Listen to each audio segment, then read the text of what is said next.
So good evening guys.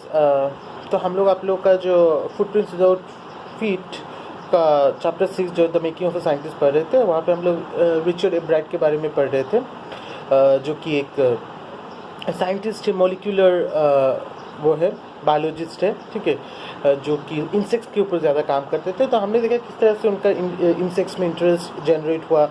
एक book पढ़ के about the monarch butterflies, monarch एक तरह का बटरफ्लाइज है, उसका बुक पढ़ के किस तरह से उनमें इंसेक्ट्स के बारे में एक इंटरेस्ट जगा, ठीक है, और उसी को लेके किस तरह से वो आगे बढ़े। और एक समय जब उन्होंने अपने एरिया जो था, रीडिंग जो था उनका एरिया, ठीक है, उस एरिया का जितना भी इंसेक्ट्स मतलब बटरफ्लाइज था, 25 स्पीशीज़ ऑफ बटरफ्लाई जो था वो उन्होंने कलेक्ट कर लिया। फिर वो बटरफ्लाई के माइग्रेशन के बारे में सोच रहे थे, तो धीरे धीरे उनका इंटरेस्ट इसमें से कम रहा था, ठीक है।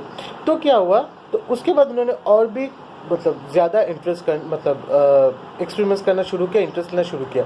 तो उसके बाद क्या हुआ, हम लोग पढ़ते हैं, that is we are on page number 35 first paragraph, okay. Then in the 7th grade, he got a hint of what real science is when he entered a county science fair and lost. It was really a sad feeling to sit there and not get anything while everybody else had won something. तो वो तो उस मतलब butterflies को वो करना, grow करना, उनको छोड़ना, उनका माइग्रेशन देखना, वही वो पहले साइंस समझ रहे थे, ठीक है, मतलब उसी को वो अपना एक्सपेरिमेंट और वो सब समझ रहे थे। लेकिन धीरे धीरे वो रियल एक्सपेरिमेंट क्या है, रियल रिसर्च क्या है, वो समझने की कोशिश कर रहे थे। क्या हुआ, जब वो 7th ग्रेड में थे तो उन्होंने क्या किया, उन्होंने काउंटी मतलब डिस्ट्रिक्ट लेवल, काउंटी मतलब डिस्ट्रिक्ट लेवल जिसको बोलते हैं, या फिर जो कंट्री साइड होता है, जो विलेज, कुछ विलेज उसको मिला के जो होता है उसको काउंटी बोलते हैं, ठीक है। तो और डिस्ट्रिक्ट लेवल का एक साइंस एग्जीबिशन हुआ, साइंस फेयर हुआ, जिसमें उन्होंने पार्टिसिपेट किया, ठीक है, और उसमें उनको कोई भी प्राइज़ नहीं मिला, ठीक है। तब उन्होंने एक इंटरव्यू में उसके बारे में बोलते हुए कहा था कि it was really a sad feeling, कि मुझे बहुत बुरा लग रहा था वहाँ पे बैठना, जब मैं देख रहा था कि हर दूसरा कोई कुछ ना कुछ जीत रहा है, मुझे कुछ नहीं मिला था। क्यों नहीं मिला था, क्योंकि उनका एंट्री क्या था, his entry was slides of frog tissues which he showed under the microscope. उन्होंने क्या प्रेजेंट किया था, उन्होंने कुछ फ्रॉग टिश्यूज़ को, मतलब फ्रॉग से शरीर से लेके कुछ टिश्यूज़ को माइक्रोस्कोप के अंदर दिखा के, ठीक है, मतलब ऐसे वो माइक्रोस्कोप जो स्लाइड होता है ना, टिश्यू स्लाइड जो होता है, पता नहीं तुम लोगों ने एक्सपेरिमेंट किया या नहीं है, तो टिश्यू स्लाइड होता है, वो ग्लास का छोटा छोटा पीसेज होता है, उसको टिश्यू स्लाइड बोलते हैं, ठीक है। तो उन स्लाइड्स पे टिश्यूज़ को लेके वो बस माइक्रोस्कोप के नीचे दिखा रहे थे, ठीक है, बस वही था उनका एक्सपेरिमेंट, ठीक है। He realized that winners had tried to do some real experiments and not simply make a neat display. तब मतलब जब वो उनका वाला दूसरों से कंपेयर कर रहे थे, जो विनर्स थे, तब उन्होंने ये मतलब ध्यान में दिया कि जो विनर्स थे वो कुछ एक्सपेरिमेंट करके दिखा रहे थे, मतलब वहाँ पे कुछ एक्सपेरिमेंट करके दिखा रहे थे, या फिर उन्होंने कुछ नया खोज के लाया था, कुछ नया चीज़ें बनाया था या नया चीज़ों की खोज की थी, वो दिखा रहे थे, ना कि जो है उसी को सिर्फ डिस्प्ले कर रहे थे साइंस के नाम पे, ठीक है। तो उन्होंने सोचा कि वो जो कर रहे थे अभी तक वो उतना भी प्योर साइंस नहीं है, साइंस और भी बहुत ज़्यादा है।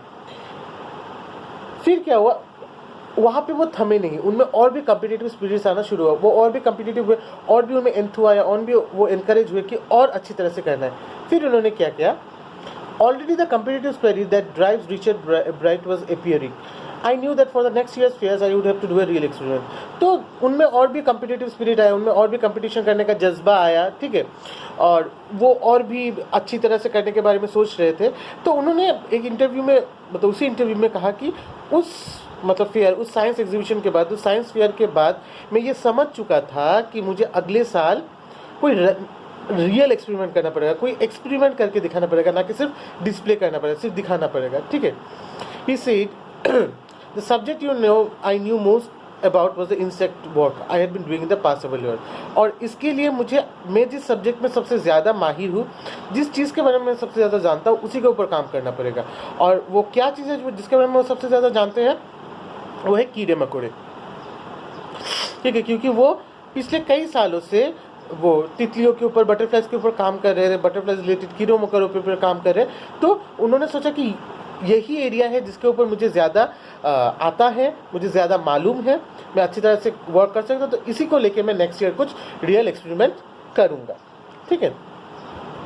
तो उन्होंने उसके लिए क्या किया, he wrote to doctor Urquhart, remember Urquhart जो तुम्हारे कनाडा टोरंटो यूनिवर्सिटी के प्रोफेसर थे, जिन्होंने वो the exciting aspects of monarch बोल के एक बुक लिखा था, जिसको पढ़ के उनको मतलब बटरफ्लाइज को लेकर और भी एंथुसियाज्म हो गया था, और भी एक्साइटमेंट हो गया था, और भी इंटरेस्ट जग गया था, ठीक है। तो उन्होंने उन्हीं जो साइंटिस्ट है या फिर रिसर्चर है, जो प्रोफेसर थे टोरंटो यूनिवर्सिटी के, डॉक्टर उर्कुहार्ट, ठीक है, उनको कुछ आइडियाज़ के लिए एक चिट्ठी लिख के भेजा। Back came a stack of suggestions for experiments, और उर्कुहार्ट ने भी उनको सजेशंस दिया, और बहुत सारे स्टैक मतलब एकदम जैसे एक गद्दी बना के उनको बहुत सारे सजेशंस दिया कि किस तरह से कैसे एक्सपेरिमेंट्स करना है कीड़े मकोड़ों को लेकर, और किस तरह से उनको उनके बारे में नई नई चीज़ें जानना है। Those kept Ebright busy all through high school and led to prize projects in county and international science fairs.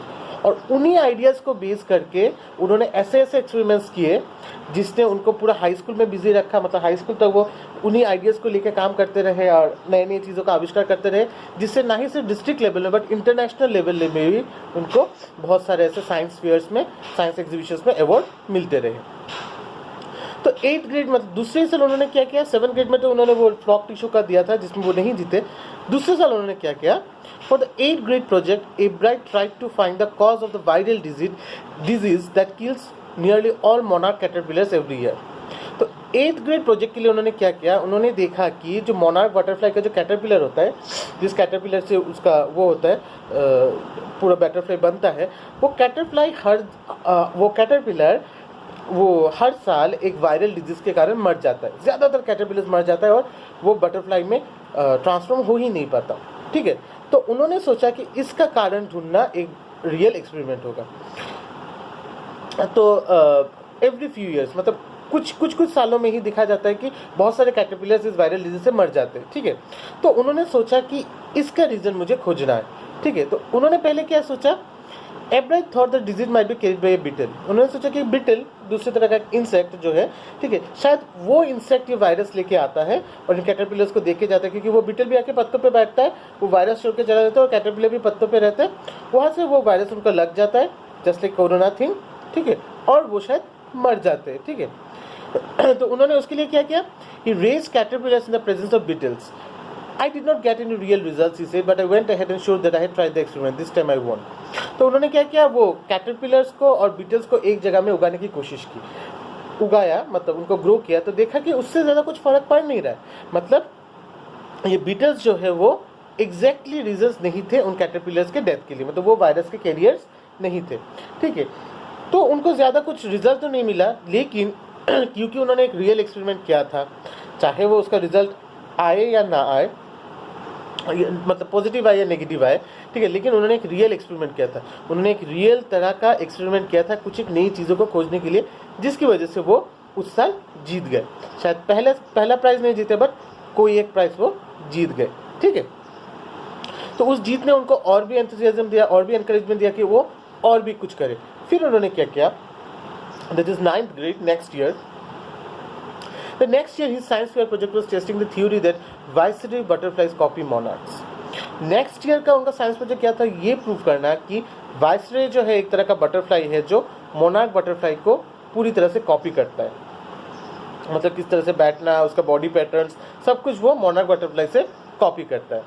The theory was that viceroys look like monarchs because monarchs do not taste good to birds. तो उनका theory ये था कि viceroy butterfly क्यों monarchs को copy करता है, क्योंकि मोनार्क्स जो है वो जब बर्ड्स मोनार्क्स बटरफ्लाई खाते हैं तो मोनार्क्स बटरफ्लाई का टेस्ट इतना अच्छा नहीं होता, तो they are not good for eating for the birds, right.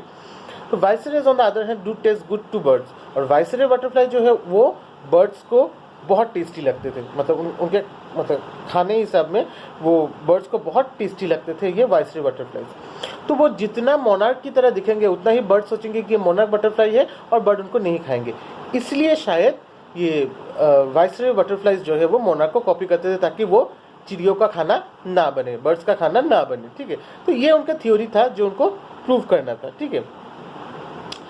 तो उन्होंने क्या किया, so the more they look like monarchs, the less likely they are to become a birds dinner। तो जो मतलब वाइसरॉय बटरफ्लाई थे तो वो जितना ज़्यादा मोनार्क बटरफ्लाई की तरह दिखेंगे, जितना ज़्यादा मोनार्क की तरह उनका फीचर्स होगा, उतना ही चिड़िया उनको खाने को अवॉइड करेगी, ठीक है। जैसे कि यहाँ पे देखो जो एक पिक्चर दिया हुआ है, how is the monarch butterfly different from the viceroy butterfly. देखो ऊपर वाला है तुम्हारा मोनार्क बटरफ्लाई, नीचे वाला है वाइसरॉय बटरफ्लाई, राइट। दोनों में देखो ऑलमोस्ट बहुत सारा सिमिलरिटीज है, सिर्फ पैटर्न का थोड़ा स्पेसेस छोड़ के, ठीक है। पेज का जो तुम्हारे राइट साइड लेफ्ट साइड है, लेफ्ट साइड में वो 2 पिक्चर्स दिया हुआ है, तो इसी तरह से वो कॉपी करता रहता है ताकि जो चिड़िया है वो वाइसरॉय बटरफ्लाइज को ये सोच के ना खाए कि वो मोनार्क है, उनका टेस्ट अच्छा नहीं होगा। तो इस प्रोजेक्ट को प्रूव करने के लिए रिचर्ड एब्राइट ने क्या किया, Abrams' project was to see whether in fact birds would eat monarchs. He found that a starling would not eat ordinary bird food. It would eat all the monarchs it would get. तो एब्राइट का project था कि क्या चिड़िया monarch butterfly खाती है या नहीं, ठीक है।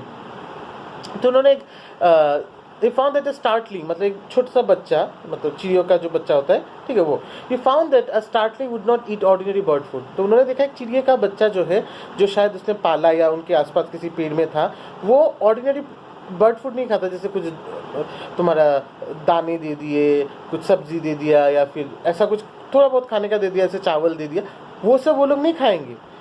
लेकिन it would eat all the monarchs it could get. लेकिन अगर उनको मोनार्क बटरफ्लाई मिल जाता है, वाइसरॉय की जगह भी अगर मोनार्क बटरफ्लाई मिल जाता है, तो वो सारा का सारा खा जाएंगे, ठीक है। एब्राइट said later research by other people showed that viceroys probably do copy the monarch। और एब्राइट ने ये भी कहा बाद में कि बाद में और भी रिसर्च हुई जिसने ये प्रूव किया है कि हाँ वाइसरॉय बटरफ्लाई जो है मोनार्क्स को कॉपी करते हैं ताकि वो बर्ड से बच सके। This project was placed in the zoology division, first in the zoology division and third overall in the county science fair। और उनका ये जो एक्सपेरिमेंट था उसको जूलॉजी के ग्रुप में, जूलॉजी के रिसर्च मतलब साइंस फेयर के ग्रुप में फर्स्ट प्राइज मिला, और ओवरऑल पूरे साइंस एग्जीबिशन में उनको 3rd प्राइज मिला इसके लिए, ठीक है। आई होप तुम लोग समझ रहे हो। तो फिर वो जब हाई स्कूल में गए 10th मतलब 9th ग्रेड के बाद, 10th ग्रेड के बाद, सेकेंड ईयर में उन्होंने क्या किया, in his second year in high school Richard Ebright began the research that led to the discovery of an unknown insect hormone. Indirectly it also led to the new theory on the life of cells. तो वो जो जहाँ से chapter शुरू हुआ था, जहाँ पे हम लोगों ने देखा था कि उनका एक वो स्कूल के स्टूडेंट थे, प्रोबेबली 21 साल या 22 साल के बाद उनका एक रिसर्च पेपर पब्लिश हो गया था जो उनके लिए बहुत बड़ा अचीवमेंट था, जहाँ से ये चैप्टर शुरू हुआ वहीं पे आए। तो वो कब हुआ था, जब वो हाई स्कूल के सेकेंड ईयर में थे, ठीक है। मतलब उसका शुरुआत, मतलब फाइनल पेपर तो बाद में पब्लिश हुआ, लेकिन उसका शुरुआत कब हुआ था, वो जब हाई स्कूल के सेकेंड ईयर में थे, तब से उसका शुरुआत हुआ उस रिसर्च का। तो हाई स्कूल के जब सेकेंड ईयर में थे तब उन्होंने क्या किया, रिचर्ड एब्राइट ने रिसर्च करना शुरू किया, जिसके चलते उन्होंने एक नई तरीके से इंसेक्ट्स के हार्मोन का पता लगाया, मतलब जिसके बारे में पहले किसी को कुछ पता नहीं था, उस तरह के एक हार्मोन का पता लगाया। Indirectly it also led to the new theory of the life of cell, और जिसके चलते बाद में जब इस हार्मोन के ऊपर और भी रिसर्च हुआ तो एक नई theory of the life of cells, मतलब सेल्स किस तरह से बचता है, सेल्स किस तरह से डेवलप होता है, उसके बारे में एक नई थ्योरी का भी इजाद हुआ, नई थ्योरी का भी डिस्कवरी हुआ उस रिसर्च के ऊपर बेस करके। लेकिन वो थ्योरी क्या है वो हम लोग डिस्कस नहीं करेंगे, क्योंकि वो रिचर्ड एब्राइट ने नहीं किया था, रिचर्ड एब्राइट के रिसर्च के ऊपर बेस करके दूसरों ने किया था। तो हम लोग रिचर्ड एब्राइट के बारे में पढ़ेंगे, उस थ्योरी का भी हम भूल जाएंगे, ठीक है। The question he tried to answer was what is the purpose of 12 tiny gold spots on a monarch pupa.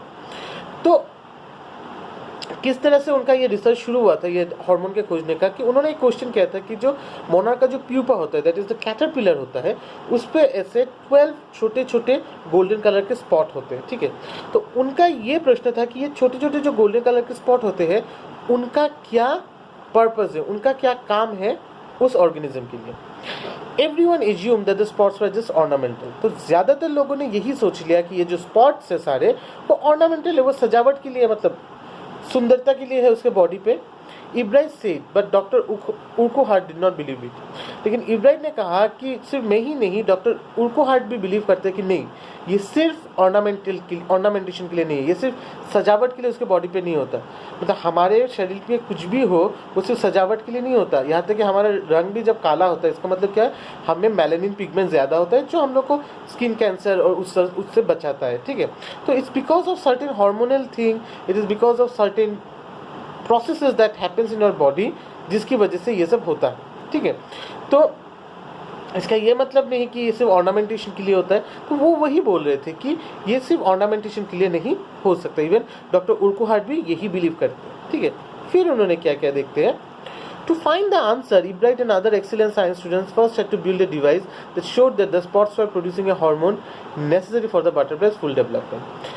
तो इस क्वेश्चन का मतलब वो स्पॉट का क्या पर्पस है उस कैटरपिलर के लिए, उसका आंसर खोजने के लिए इब्राइट और अनदर एक्सीलेंट साइंस स्टूडेंट, उनका एक और मतलब बहुत ही एक्सीलेंट इंटेलिजेंट साइंस का स्टूडेंट इब्राइट के साथ उन्होंने क्या किया, उन्होंने एक डिवाइस बनाया, उन्होंने एक यंत्र बनाया जिससे उन्होंने जिसने ये देखा कि जो स्पॉट्स हैं कैटरपिलर के शरीर में वो एक तरह का हार्मोन रिलीज़ करता है, एक तरह का फ्लूइड रिलीज़ करता है जो बहुत ही ज़रूरत होता है उस कैटरपिलर का पूरी तरह से बटरफ्लाई में डेवलप होने के लिए। इसका मतलब वो स्पॉट्स जो है वो हार्मोन प्रोड्यूसिंग ग्लैंड है बेसिकली, ठीक है। आई होप तुम लोग समझ रहे हो। तो project won Ebright first place in the country fair and entry to the international science and engineering fair, और इस प्रोजेक्ट को उसके डिस्ट्रिक्ट वाइज जो साइंस फेयर है उसमें फर्स्ट प्राइज़ मिला था इब्राइट को, और उसी के साथ मतलब इसको मतलब एंट्री भी मिल गया, इसको रजिस्ट्रेशन भी मिल गया international science and engineering fair के लिए, ठीक है। द इंटरनेशनल लेवल में भी उसको एंट्री मिल गया। There he won third place for zoology, और वहाँ पे इंटरनेशनल लेवल पे भी जो जूलॉजी सेक्शन है उसमें उनको थर्ड प्लेस मिला पूरे वर्ल्ड में उनके इस रिसर्च के लिए।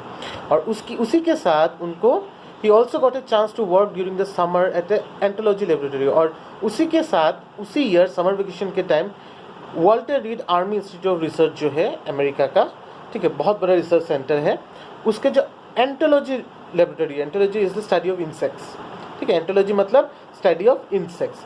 तो जो लेबोरेटरी वो इंसेक्ट्स को लेकर स्टडी करता था, इंसेक्ट्स को लेकर रिसर्च करता था, उसमें काम करने का मौका मिला उसी ईयर के समर वेकेशंस में, ठीक है। मतलब काफ़ी अचीव करके आगे बढ़ चुके थे Richard Ebright. As a high school junior, Richard Ebright continued his advanced experiments on the monarch pupa. That year, his project won first place at the International Science Fair and gave him another chance to work in the Army Laboratory during the summer. तो धीरे धीरे वो उठ रहे थे, तो high school के junior थे, मतलब सेकेंड ईयर में थे, हाई स्कूल जूनियर थे, लेकिन वो अपना मतलब पढ़ाई के साथ साथ अपना रिसर्च भी कंटिन्यू करते रहे। और किसके ऊपर रिसर्च? वो मोनार्क का जो कैटरपिलर है या फिर जिसको हम प्यूपा बोलते हैं उसके ऊपर, ठीक है। और करते करते उस साल उन्होंने अपना पूरा जो थ्योरी था वो प्रूव कर दिया, जिसके चलते उनको इंटरनेशनल साइंस फेयर में, इंटरनेशनल साइंस एग्जीबिशन में फर्स्ट प्राइज़ मिला। और फिर से उसी Walter Reed Army Institute of research के लेबोरेटरी में एक और साल काम करने का मौका मिला, वो भी एंटोलॉजी लेके, मतलब स्टडी ऑफ इंसेक्ट्स के बारे में, ठीक है। In his senior year, he went a step further. He grew cells from the monarch's wing in a culture and showed that the cells would divide and develop into normal butterfly wing scales only if they were fed the hormones from the golden spot.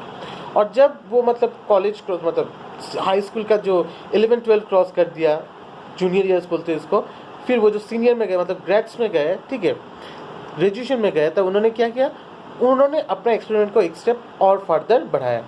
उन्होंने क्या किया, उन्होंने जो monarch का जो sales है, monarch butterfly का जो सेल है वो उन्होंने ग्रो करना शुरू किया अपने एक डिवाइस में, ठीक है। उस सेल को लेके उन्होंने आर्टिफिशियली ग्रो करना शुरू किया, ठीक है। और वहाँ पे दिखाया कि ये सेल तभी अच्छी तरह से डेवलप हो रहा है, तभी पूरी तरह से डेवलप हो रहा है जब उसका जो बॉडी के जो स्पॉट है, जो गोल्डन स्पॉट है, उसमें से उनको हार्मोन्स मिल रहे हैं, तभी वो सेल पूरी तरह से डिवाइड हो रहा है और डेवलप हो रहा है, और तभी वो अच्छी तरह से वो प्यूपा और वो कैटरपिलर एक पूरी बटरफ्लाई में ट्रांसफॉर्म हो रहा है, ठीक है।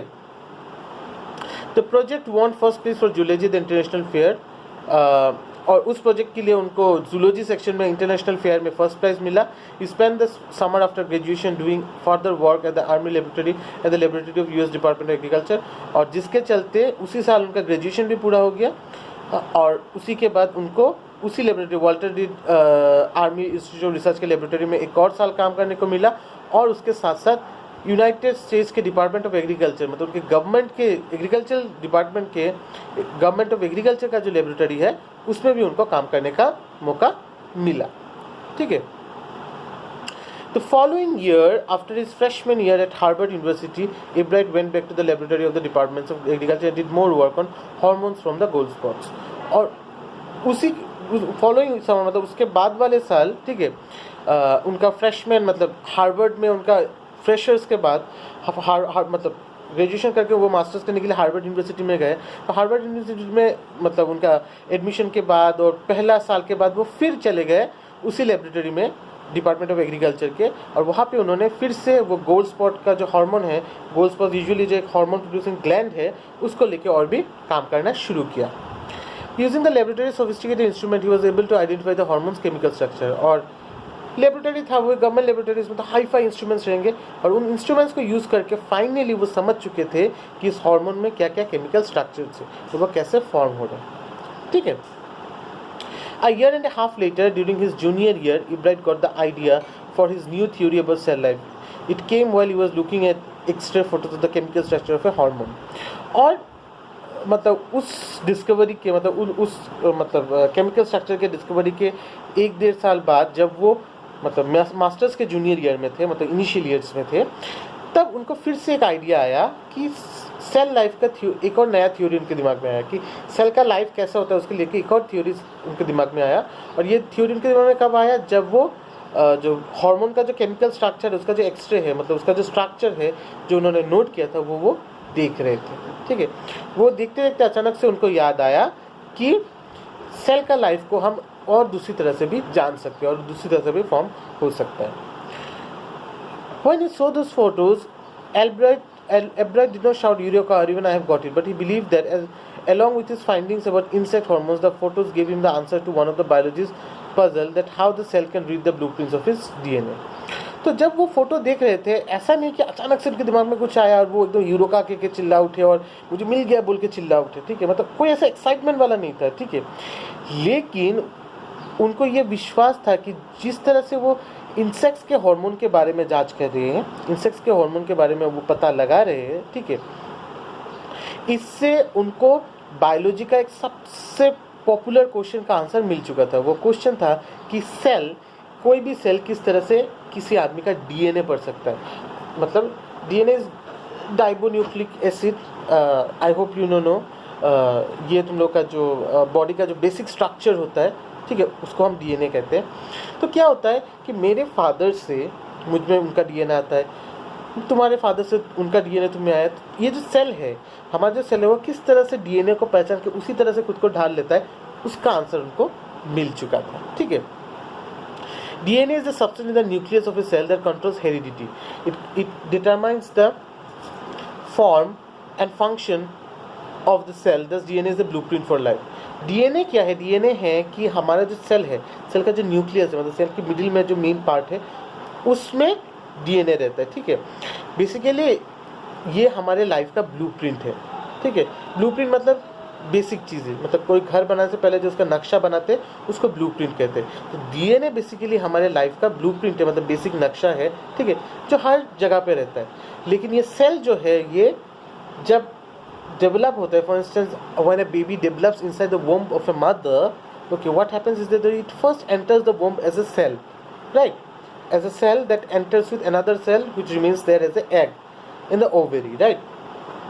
तो वो दोनों जब मिल जाता है एक मदर के वोम्ब में, ठीक है, तब वो सेल क्या करता है, वो सेल धीरे धीरे बढ़ता जाता है। वो अपने न्यूक्लियस में जिस बॉडी में है वो उसका डीएनए कॉपी कर लेता है। ठीक है, और कॉपी करके उसी की तरह खुद को ढालने की कोशिश करता है। ठीक है, तो डीएनए जो है, डीएनए वो सब्सटेंस है जो सेल के न्यूक्लियस में रहता है, मतलब एकदम बीच में जो पावर हाउस है उसमें रहता है, और कंट्रोल्स द हेरिडिटी, मतलब हमारे पूर्वज से हमको क्या मिलना चाहिए, फिजिकली कैसा होना चाहिए, वो मेंटेन करके रखता है। ठीक है, it determines the form and function of the cell, this DNA is the blueprint of the life. वो क्या करता है, वो सेल का फॉर्म, सेल कैसा होगा, उसका फंक्शन कैसा होगा, वो पूरा मेंटेन करके रखता है। तो इन सब से हम लोग यही बता सकते हैं कि डीएनए जो है, डीएनए बेसिकली हमारे ज़िंदगी का ब्लूप्रिंट है या फिर बेसिक स्ट्रक्चर है। ठीक है, तो आज इतना तक ही रहने देते हैं। अगर कुछ भी कन्फ्यूजन हो तो please ask me in the group, will discuss there in the group. और एक वीडियो होगा जो मोस्ट प्रोबेबली मैं सैटरडे को पोस्ट करूँगा। ठीक है, उसके बाद ये चैप्टर ख़त्म हो जाएगा। ठीक है।